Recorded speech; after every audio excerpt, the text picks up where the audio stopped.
In this short video we want to show you how to take the public transport bus on Canary Islands. Here is a short look at the beach of Meloneras, with its lighthouse.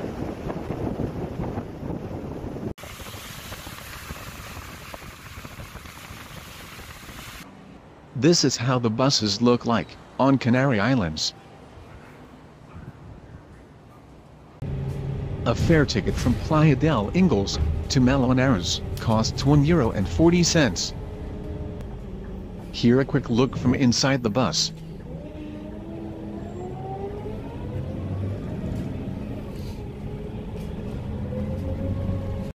You can plan your route online on Guaguasglobal.com too. There you can see departure times and prices, too.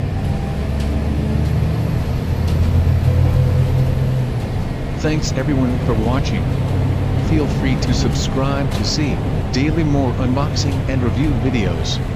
Have a great day. Thanks guys.